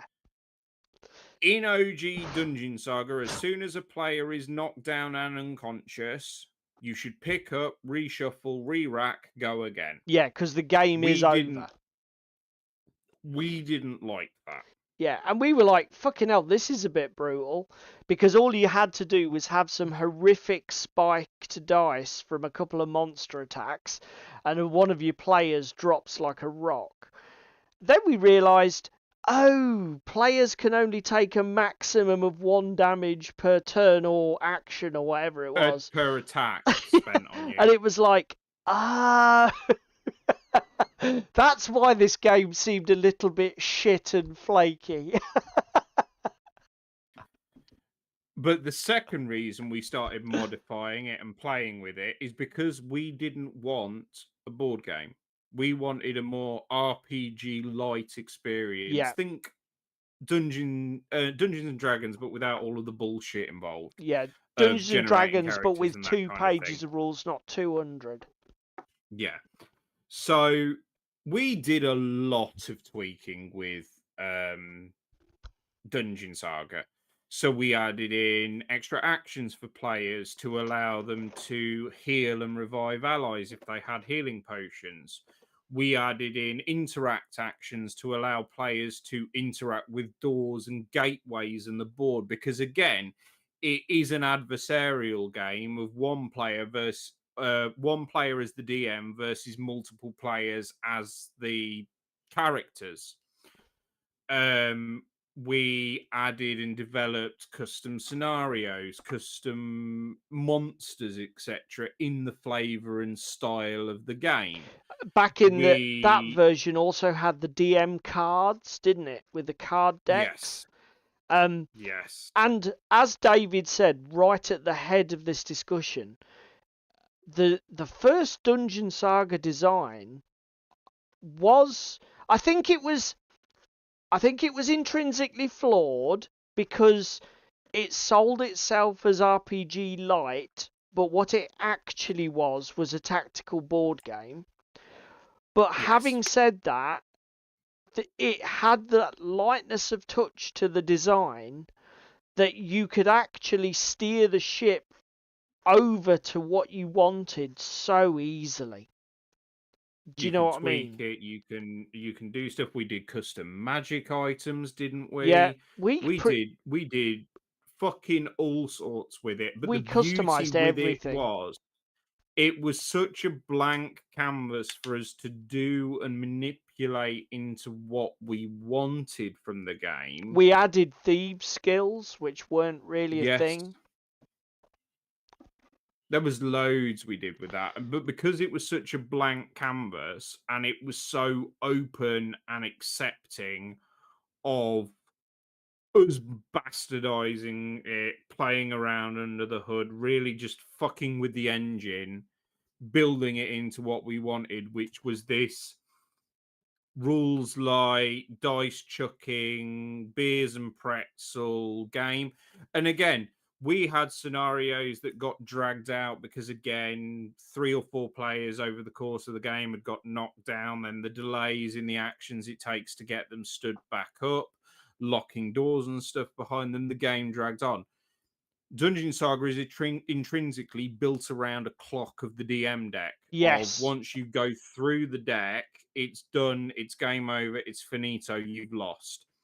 Me and Paul, again, similarly, as we've just mentioned, didn't like that finality of the game. Yeah. So what we did as DMs, because it was mainly me and Paul running as DMs, said, right, once we're out of cards, we're bringing our 110% A game. Yeah, this game will be turned up to 12. I will be spawning stuff every turn. I give no fucks for the activations anymore. Yeah. It's time for you guys as the players to fucking get this shit done or fuck off Yeah, or yeah, die yeah. trying Yeah. to have that game. Effectively, before it was even a thing that Triton Noir had thought of, we created the alarm mode. Yeah, Didn't yeah, we? basically. um, because but it created the gaming experience that we wanted. And we had so many good games that dragged out to like 13, 14, 15 turns on like a 10 or 11 turn deck. And it was so clutch with 2 or 3 party members down and the last guy just running around trying to fucking Benny Hill his way out of a problem. Yeah. And it did change the game significantly. It does have to be said. It did become a very different game, but again, that's not the point. It became the game that we wanted. The fact that it was Yes, different for definitely. what the designer envisaged is not relevant, to be fair, is it? No, it was the game that the people playing the game wanted. They Yeah. wanted RPG, rules light, hook dice, have a lot of fun, have that adversarial mode of everyone at the table versus Paul or everyone at the table versus me. And we're trying to complete this puzzle and Rubik's Cube and interrupt each other and fuck around with stuff, weren't we, mate? Yeah. Very, yeah. As I say, we were just trying to create something specific. So I think that pretty much covers everything that we wanted to discuss. I think about house Yeah, ruling. I think we've ticked off definitely all 3 types. The fact that house rules are lighter than they initially appear, because we've mentioned terrain and Yeah. that kind of thing. The only thing that sticks out of me that we did in the pre-show that you haven't mentioned is your custom monster cards for Frostgrave. Oh, I mean, again, so one of the things that I don't like about Frostgrave when we play it, and this is because it's an element of it breaks my immersion. I in Frostgrave there are wandering monster tables, and you roll a d20 across the top and a d20 down the side, and there are maybe 18 or 21 different entries in these tables with some That can duplication. vary from like dogs to single vampires to pairs of vampires to giant fucking Raids, purple worms. yeah, and skeletons and There's blah loads blah of blah. options. So you could eventually build a significant enough model collection that you can cover every option on the tables. But in the meantime, one of the things that I don't like about the Wandering Monster tables in Frostgrave is because they're dice driven, I might roll, for example, vampire, and then roll vampire again the next time somebody picks up a treasure. But I've only Look at got us 3 one weeks ago vampire. when we had. Look at us 3 weeks ago when we fucking rolled snow trolls 3 times. Yes, a great example. We rolled snow troll, snow troll, snow troll. And the odds of doing that must have been like 10,000 to 1 based on that number of d20 rolls. But we did it. And it was annoying because we didn't have 3 snow trolls. So my idea was to take the entries from the monster table that I do own, create a little stat card for that entry, then shuffle all those cards together into a deck so that I'm drawing the card. I know I've got the models because that's why I've built the deck from the table with just the ones I have. And because the card's in use, until it dies and goes back in the deck, I can't get the same card again and then risk my immersion being broken by having to proxy an alternative. An I mean, Shako example, says it. He loves and hates those grave monster game tables. yeah. I mean, as I say, that's an example of a house rule. Now, is the house rule a completely seamless replacement for the original? No, because it completely distorts the run. If I've got skeletons, might appear 3 or 4 times on that table in each of the columns, but I've only got one skeletons card, so it completely distorts the probabilities. It might mean that some harder monsters are more likely than some weaker monsters because of the way I've built the deck and because of my model collection. But again, similarly, does it matter in Frostgrave? And for I mean, me, no, it doesn't matter. Shakos has just said roll randomly on that table and just move up or down to the nearest monster that you have of that type. We've done that. We've done that, Shakos. To be fair, again, we've done all sorts of compromises.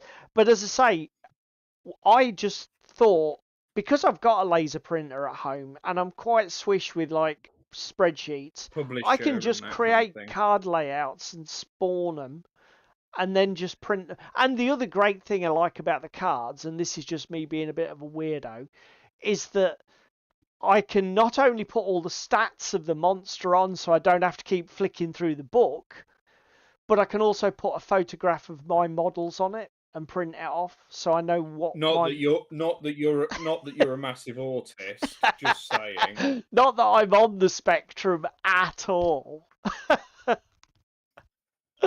Oh dear. And it, again, I mean, like I say, I hope you guys get the message.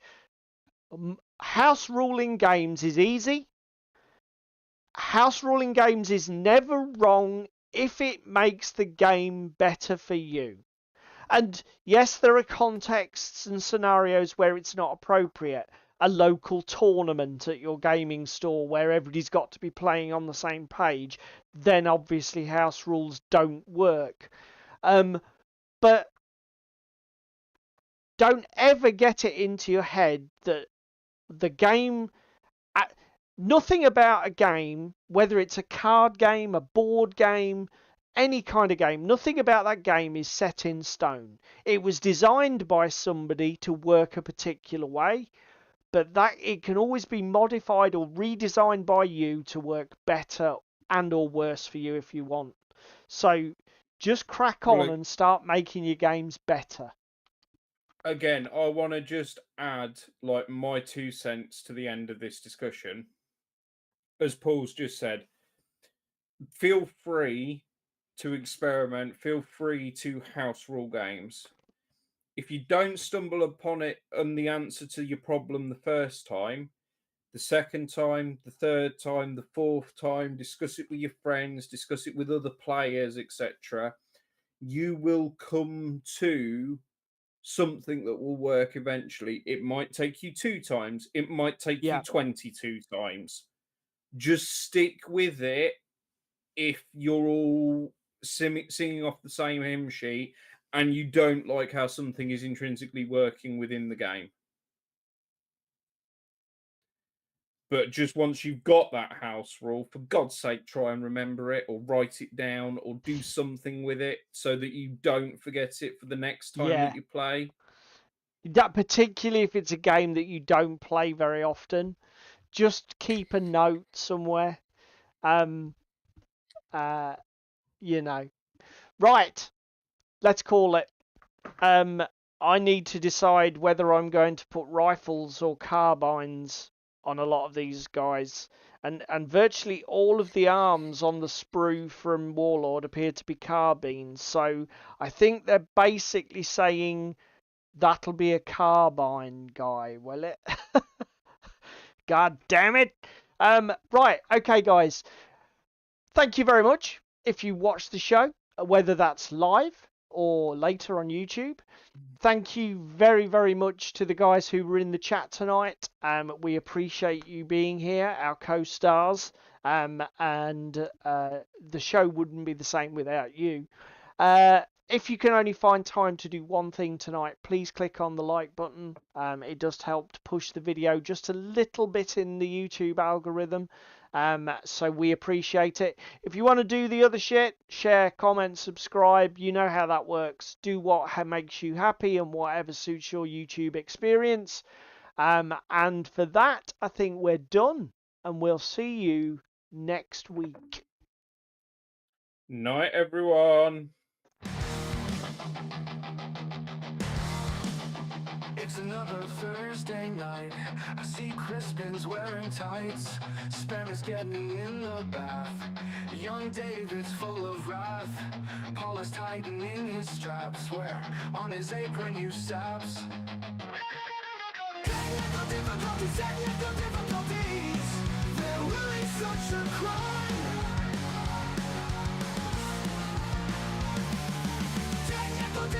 Technical difficulties.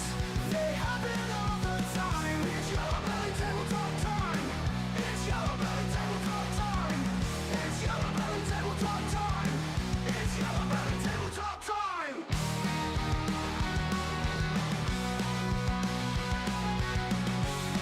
It's Yellow Belly Tabletop time.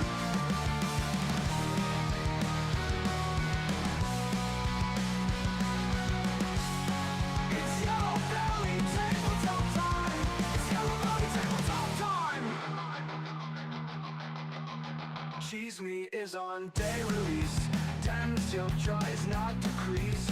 He walks keeping nice and warm. In bed with Russian uniform. Meanwhile, the handyman is opening up a can.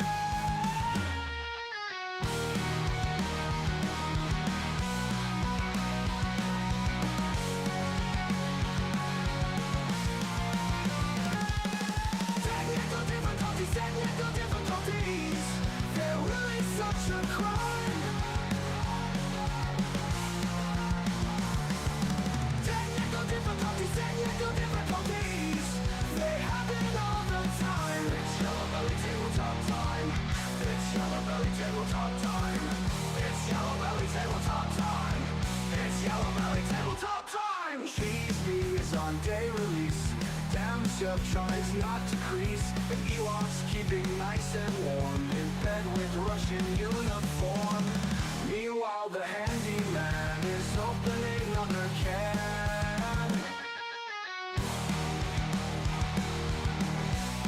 It's Yellow Belly Tabletop time. It's Yellow Belly Tabletop time. It's Yellow Belly Tabletop time. It's Yellow Belly Tabletop time. Cheese meat is on day release. Damn, the up tries not to crease. And Ewok's keeping nice and warm. In bed with Russian uniform. Meanwhile, the handyman is opening another can.